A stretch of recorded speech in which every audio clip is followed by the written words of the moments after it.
Any of that opinion say aye? Aye. Contrary, no? I think the ayes have it. I beg to move that this House to now adjourn. The question is that this House do now adjourn. Dr. Dan Poulter. Thank you, Mr. Deputy Speaker. It's a pleasure to be bringing some positive news and hopefully some reasonable asks to the Minister regarding Norfolk and Suffolk Foundation Trust. May I first of all, Mr. Deputy Speaker, declare my interest as a practising psychiatrist. I don't work for the Trust, but I think it's important just to bring the House's attention to that point.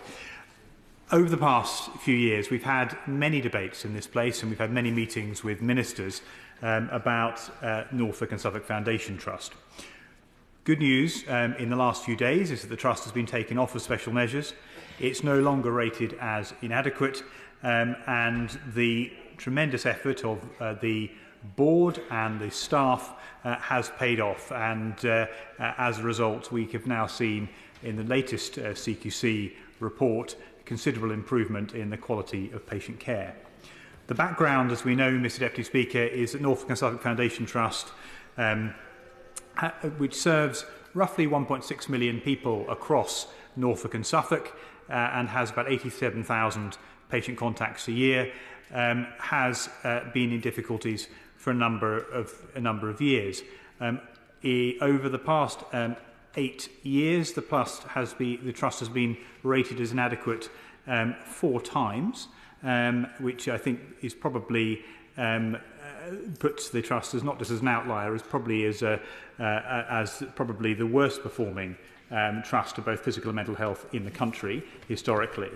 So there's been a tremendous amount of work that's been needed to be put in order to turn things around.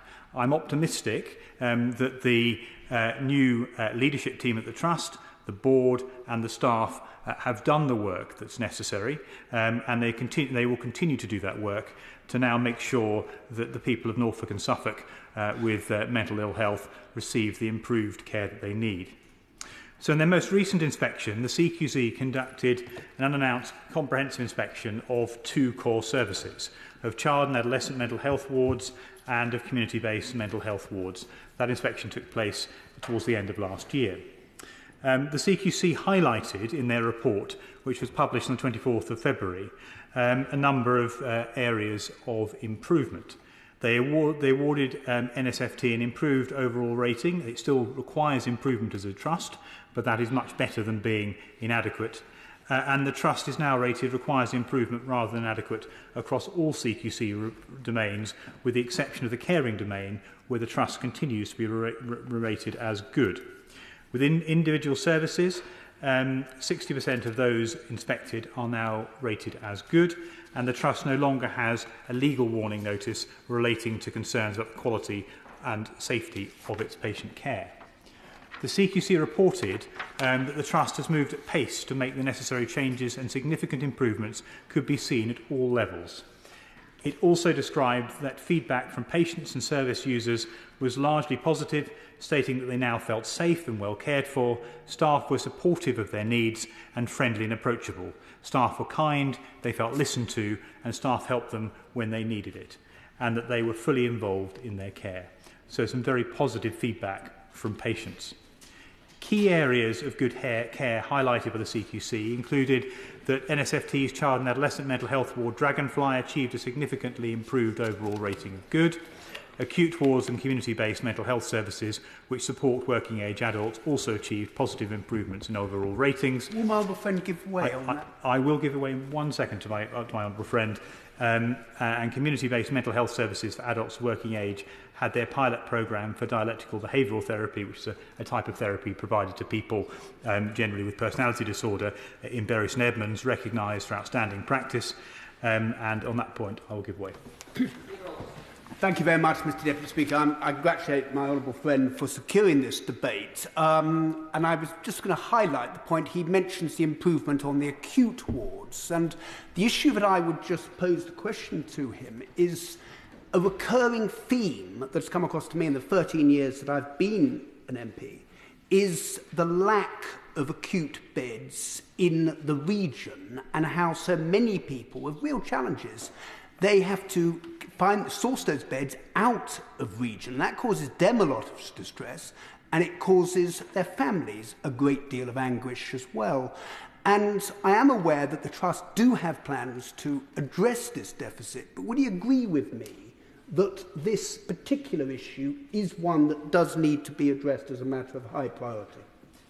My honourable friend is absolutely right, and he's been a tremendous advocate for patients in his constituency of Waveney to receive the care they need locally, and I think that's something that we'd all like to see for mental health patients. Now, the Trust has identified that out-of-area placements have been a problem. It is now something that is being addressed at board level and throughout all services. Part of that is going to be about improving and developing the mental health estate and improving the inpatient facilities that are available locally in Norfolk and Suffolk. And part of it's also going to be about transforming the model of care to move away from inappropriate inpatient admissions where people could be better cared for in the community. And I'll come back to that in a moment. But my honourable friend is absolutely right. This has got to be an ongoing focus for the Trust to continue to reduce and push down on out-of-area placements, which is not good for patients and certainly not good for the families who want to support them while they're being cared for in hospital. A key point, though, that the CQC highlighted was strengthened leadership across the organisation in individual services, but particularly at board level. I think that was reflected in the Trust now having a rate of mandatory training and compliance amongst staff for their mandatory training of 90% of at least 90%. And the Trust has also rolled out accredited training for the prevention and management of violence and aggression following a case in which restraint had been carried out incorrectly. But at board level, there has been a significant change, and that is something I believe which has been vital in driving the improvements that we're now seeing in the quality of patient care. There have been a number of new appointments with the Trust Chair, Zoe Billingham, Non-Executive Directors Dr Roger Hall and Sally Hardy, Chief Executive Stuart Richardson, the Deputy Chief Executive and Chief People Officer Kath Byford, the Chief Medical Officer Dr Alex Lewis, who is particularly impressive, and the Chief Operating Officer Thandi Matambananzo have all brought significant experience and qualifications to the Trust. And it's by bringing in that external expertise that the Trust has been able to understand what good looks like and begin to transform services and patient care. The Trust clinical and other governance processes have been strengthened. The number of board subcommittees has been reduced to streamline systems of assurance. External stakeholders have become more active participants through committee memberships, and the development of an evidence assurance group to ensure progress monitoring data was accurate has also been introduced. I will give way in just one moment. The strengthening of a ward visit quality assurance team has also been important in driving up standards, and this team has carried out 100 comprehensive visits between March and October 2022, and the introduction of a new digitalised and simple method of completing clinical audits has been another key aspect of driving up standards at the Trust. And on that point, I'll give way. Thank you very much for giving way. I really, so my honourable friend has a huge amount of expertise in this area, and when he speaks on this issue, it carries particular weight. But does my honourable friend agree that such has been the extent of failure over such a long period of time?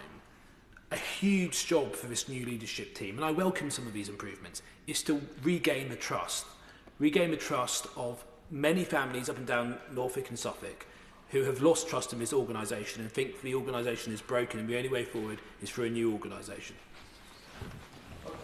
So I'll come on to. So I absolutely agree with my honourable friend and neighbour about the importance of rebuilding trust, and a lot of the work that the CQC have highlighted as being good over the last year has been because the trust, the NSMT, has rebuilt trust both with its staff and also with the patients who use the service. And the patient feedback that was highlighted at the CQC has been overwhelmingly positive in that time. So that area has been addressed.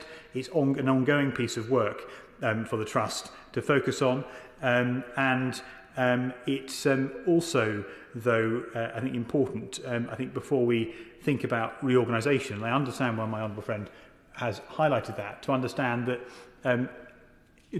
what the consequences of that may be, and I'll come on to that in my later remarks, because my view would be that actually we now need to get behind and support the new leadership team, and recognise that for the first time in 8 years we have a trust that's moving in the right direction, and that now needs to show consistent progress, and that reorganisation will become a distraction from actually continuing that progress, and could potentially be detrimental to patient care. So whereas I might have agreed with my honourable friend a year ago that could have been a viable option, at this stage, I think given the progress that's been made, and for a number of other reasons I'll come on to, I believe that the solution now doesn't lie in breaking up the trust, but lies in supporting the board and the staff to do the job that they started, and to get the trust not just to requires improvement, but to good and then outstanding, which is I know what they would like to do.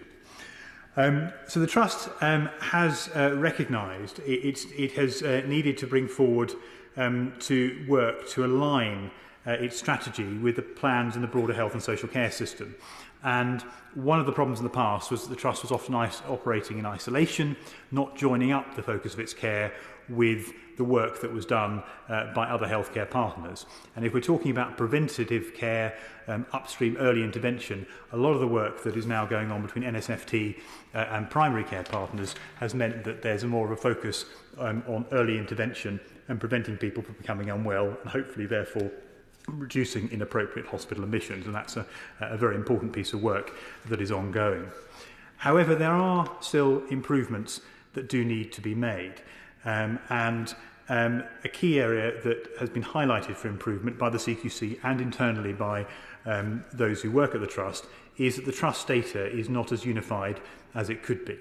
While the Trust has a large amount and a large range of data, it's not brought together effectively to focus on patient care and reduce risk in the way that it needs to be. The effect of this is that struggling services are not always identified quickly enough to be provided with the necessary support. That's something that I know will be a key focus over the next year to 18 months. And essential environmental improvements, for example, on inpatient wards, do not always happen fast enough within the Trust to address patient safety concerns. There is a variation in the abilities and confidence in ward team and managers and middle management in clinical care groups, and managers do not always escalate concerns quickly enough to gain the necessary support.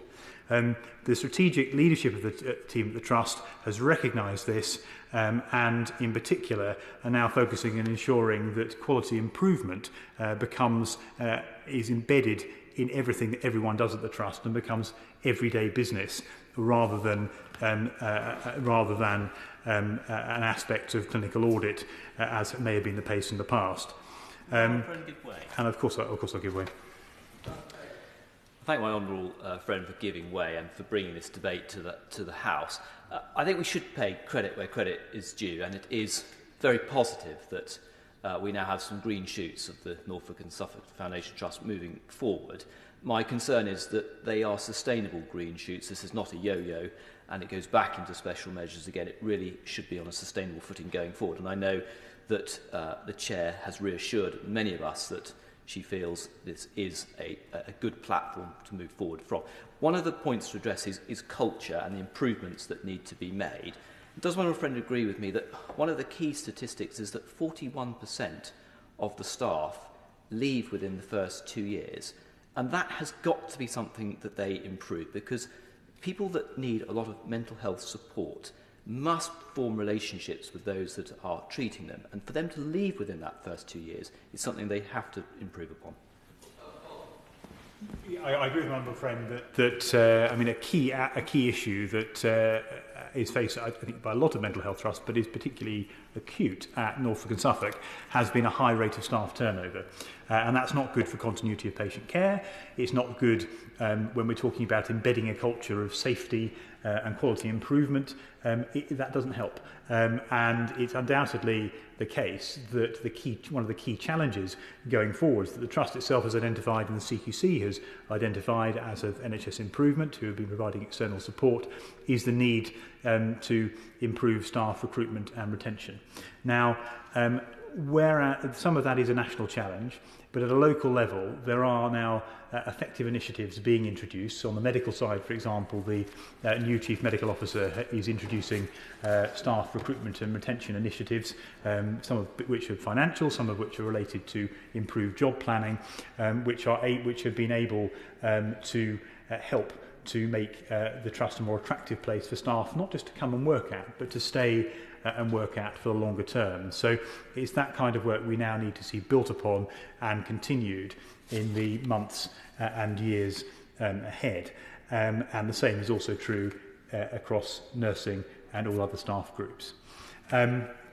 Other areas to highlight, where things are going well, is in investment. The Trust has invested 3.2 million in digital improvements, 1.6 million in improvements to clinical areas, 1.3 million in refurbishing bungalows for people with learning disabilities, 1 million to address safety issues, and 600,000 to improve the pharmacy at Hellesden Hospital in Norwich.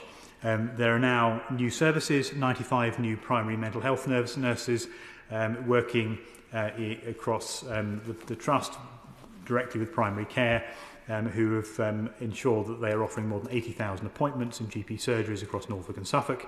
There is a 22-strong rehabilitation team, and there's also a new Armed Forces Veterans Wellbeing Service in partnership with Walking with Wounded and Outside the Wire, who are helping to improve the mental health available to veterans across Norfolk and Suffolk, and we know that we have many of those living in our constituencies.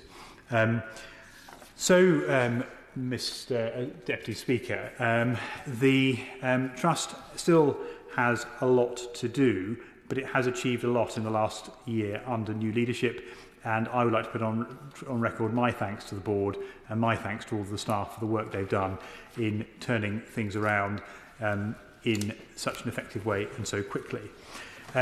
Key challenges, as we've outlined, remain the retention and recruitment of staff. The Trust has launched programmes to address that, but there's more still to do in that.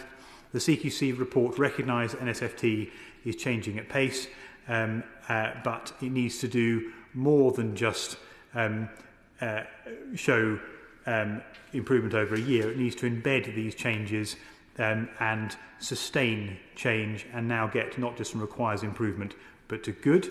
And NSFT will need to continue its work with system partners across Norfolk and Suffolk to improve commissioning and delivery of mental health services across the whole patient journey. But the Trust will require some ongoing support, and here I come to some brief asks of the Minister in my closing comments. Firstly, from the Government. The moment the Trust requires another 3 million of funding to complete the 54 million new campus at Hellesden Hospital, which will see the development of 3 new wards, and that's a key aspect of addressing the problem that my honourable friend, the member for Waveney, outlined earlier, which is there will be less reliance on out-of-area beds, more wards to treat more local patients in Norfolk and Suffolk, and less reliance on out-of-area placements. So I hope, given that that 3 million funding potentially can be secured, and I'd be grateful for the Minister to outline how we may be able to go about that in her closing remarks. Secondly, the Trust has made inroads into issues associated with its estate more generally, but it needs significant and urgent capital investment in addition to that £3 million to help develop those new wards and modernise Hellesden Hospital. And I wondered more generally if the Minister may be able to outline what capital programmes will be available to support the Trust in these ambitions. And thirdly, funding for mental health services has been constrained despite increased needs and increased patient demand. And my general plea, and I would say this as a practicing psychiatrist, is when we're talking about parity of esteem, it would be good to see a greater move towards, when funding increases for the NHS, a greater move to actually increase funding for general, adult and other mainstream psychiatric services. Second key areas asked for the Trust are from NHS England. The Trust has benefited from strong and experienced support from outside, from NHS Improvement, and also from experienced leaders like Nick Hume from East Suffolk and North Essex Foundation Trust being seconded to support the Trust. Now the Trust is off special measures. I would hope that there may still be the opportunity for some of that external support to be maintained, even in a more informal capacity. And I would look to the Minister perhaps to outline how that may continue, or whether she may be able to give some direction to help support that ongoing support, which the Trust has found very helpful during these difficult times. And finally, local decision makers and stakeholders.